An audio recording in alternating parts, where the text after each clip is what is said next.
Illinois Governor JB Pritzker revealed that the Department of Homeland Security requested National Guard troops for deployment in the Chicago area despite strong objections from local officials. Pritzker described the move as an attempt to instill fear and consolidate power under former President Donald Trump, asserting that the deployment is not about crime fighting but intimidation. The DHS memo requested 100 Illinois National Guard members to support U.S. Immigration and Customs Enforcement agents in Trump's immigration enforcement initiative, known as Operation Midway Blitz. Pentagon spokesperson Sean Parnell confirmed the Department of War had received the request but offered no specifics on whether the troops would actually be deployed. Trump has publicly discussed sending the National Guard since early September, citing a mission to capture the worst of the worst criminal immigrants. Illinois leaders argue that the operation is politically motivated to assert federal control over a Democratic-leaning region. Governor Pritzker, Attorney General Kwame Raoul, and other local officials warned they would pursue legal action if troops were sent. Chicago Mayor Brandon Johnson, Cook County President Tony Preckwinkle, and Broadview Mayor Katrina Thompson joined Pritzker at a press conference to condemn the request.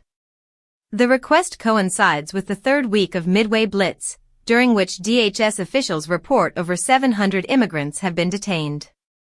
The crackdown represents a significant intensification of enforcement in Chicago, a longtime sanctuary city. Broadview, home to the local ICE facility, has seen protests nearly around the clock.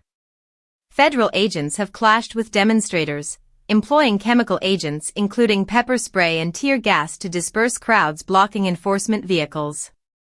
Some protesters and journalists have been targeted during these confrontations, prompting Broadview authorities to investigate federal use of crowd control weapons against reporters.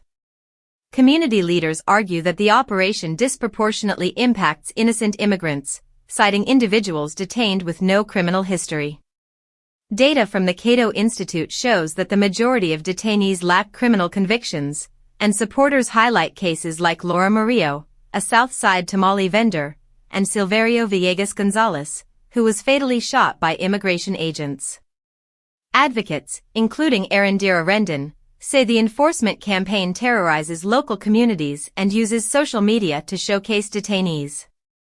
Pritzker emphasized that the operation targets everyday citizens rather than violent offenders, warning that Chicago residents are being unfairly criminalized based on appearance and ethnicity. The potential National Guard deployment echoes previous controversial federal actions in Portland, Oregon, and raises concerns about civil liberties, the use of taxpayer funds, and the risk of escalating tensions between federal authorities and local communities in the Chicago area.